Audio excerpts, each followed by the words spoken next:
तो चलिए सबसे पहले अब आपको बता दें, एक मिनट एक खबर में, कारगिल विजय दिवस की 22वीं सालगिरह पर आज राष्ट्रपति द्रास में कारगिल युद्ध स्मारक पर शहीदों को श्रद्धांजलि देंगे। इस अवसर पर सीडीएस विपिन रावत भी मौजूद रहेंगे। आज कारगिल युद्ध की 22वीं सालगिरह है।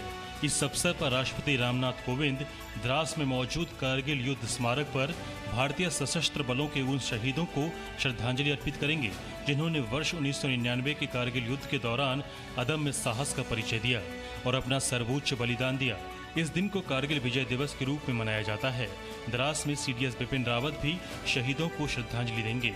वहीं दिल्ली में बने नेशनल वॉर मेमोरियल में रक्षा मंत्री राजनाथ सिंह और तीनों सेनाओं के प्रमुख कारगिल युद्ध के दौरान शहीद हुए जवानों को श्रद्धांजलि अर्पित करेंगे। ऑपरेशन विजय 26 जुलाई 1999 को कारगिल में पाकिस्तान पर भारतीय सशस्त्र बलों की जीत का प्रतीक है। कारगिल सेक्टर में चौकियों को खाली करने के लिए भारत द्वारा ऑपरेशन विजय चलाया गया था। इस ऑपरेशन के बाद दोनों देशों के बीच हाई टेंशन वॉर शुरू हुई थी। नियंत्रण रेखा के भारतीय हिस्से में पाकिस्तानी सैनिकों और घुसपैठियों का कब्जा था। आज से दिल्ली में अनलॉक 8 लागू हो गया है। इसके तहत कई तरह की छूट मिलनी शुरू हो गई है, लेकिन शिक्षण संस्थान अभी बंद ही रहेंगे।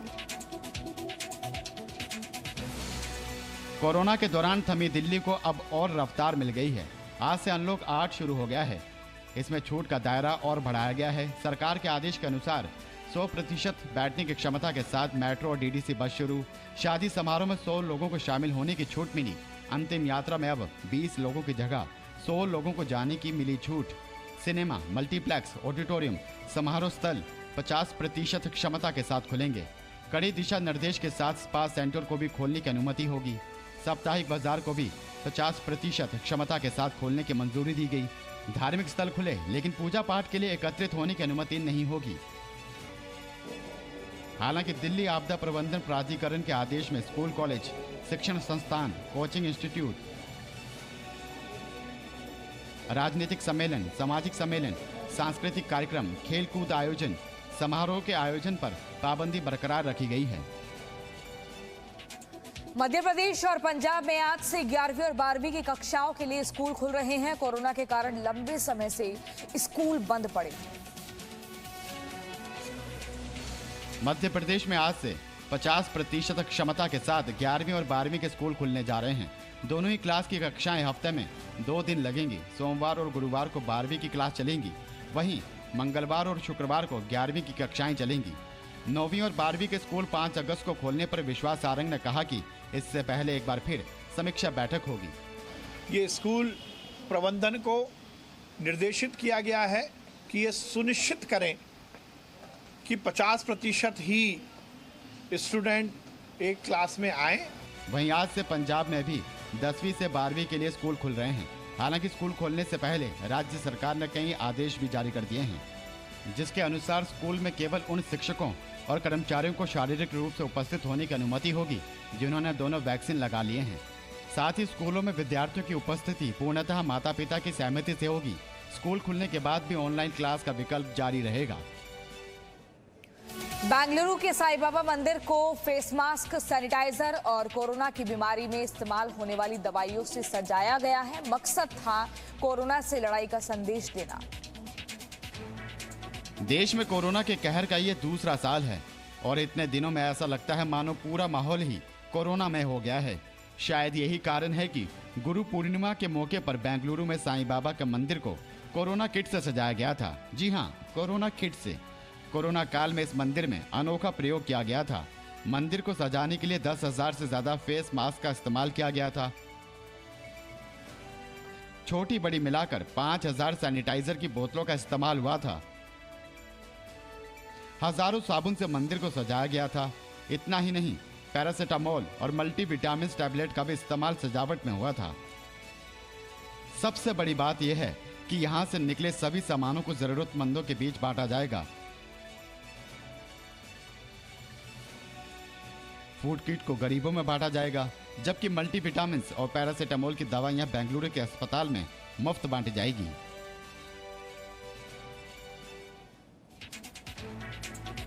गुवाहाटी में केंद्रीय गृह मंत्री अमित शाह ने कांग्रेस पर जमकर निशाना साधा। उन्होंने कहा कि नॉर्थ ईस्ट में पूरी विकास की यात्रा मोदी जी की ही देन है।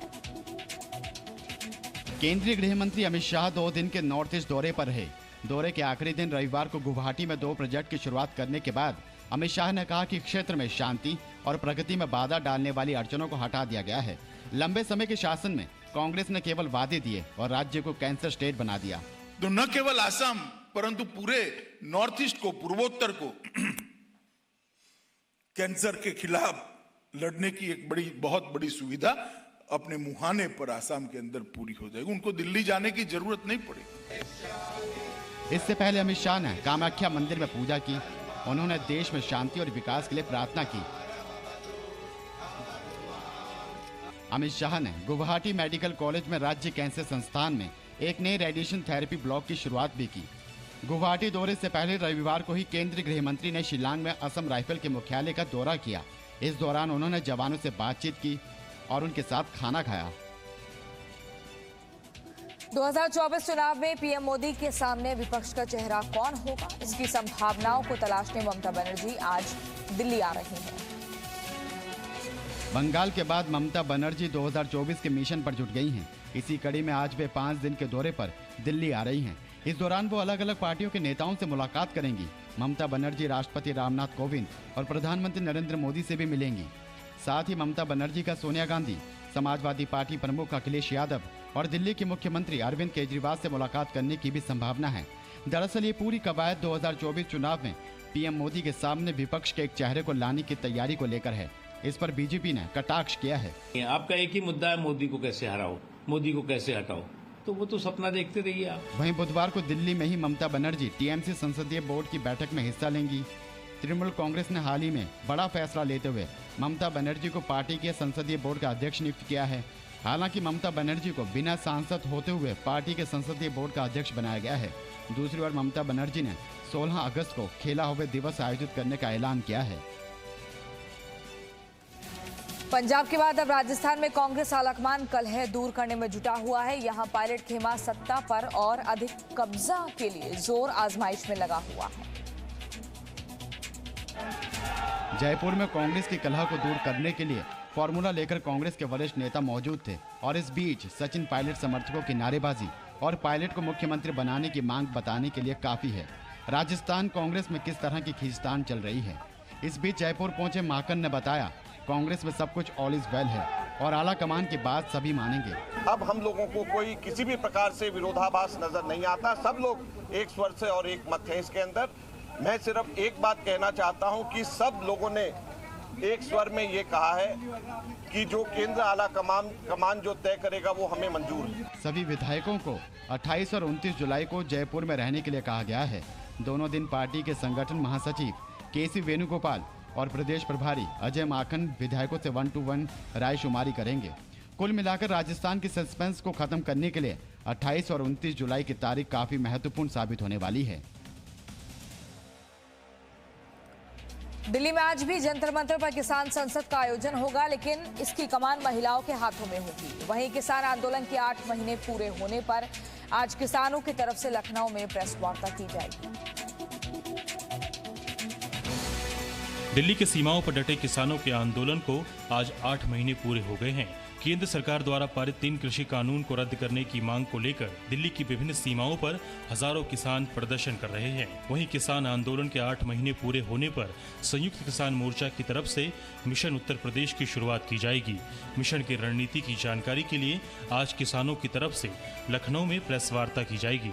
इसमें राकेश टिकैत समेत कई किसान नेता शामिल होंगे। वहीं संयुक्त किसान मोर्चा ने घोषणा की है कि 3 कृषि कानूनों के खिलाफ आंदोलन के 8 महीने पूरे होने के अवसर पर महिलाएं आज जंतर मंतर पर किसान संसद का आयोजन करेंगी। इस दौरान वे मौजूदा भारतीय कृषि व्यवस्था और आंदोलन में उनकी भूमिका के साथ कृषि कानूनों के तमाम पहलुओं पर अपनी राय रखेंगी।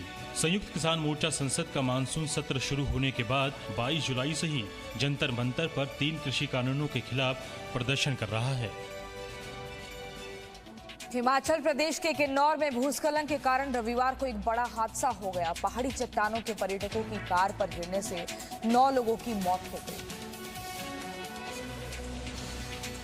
तस्वीरें हैं हिमाचल प्रदेश के किन्नौर जिले की, जहां सांगला चितकुल मार्ग पर लैंडस्लाइड की वजह से रविवार को एक बड़ा हादसा हो गया। देखिए कैसे लैंडस्लाइड की वजह से कितने तेजी से पत्थर नीचे की ओर आ रहे हैं।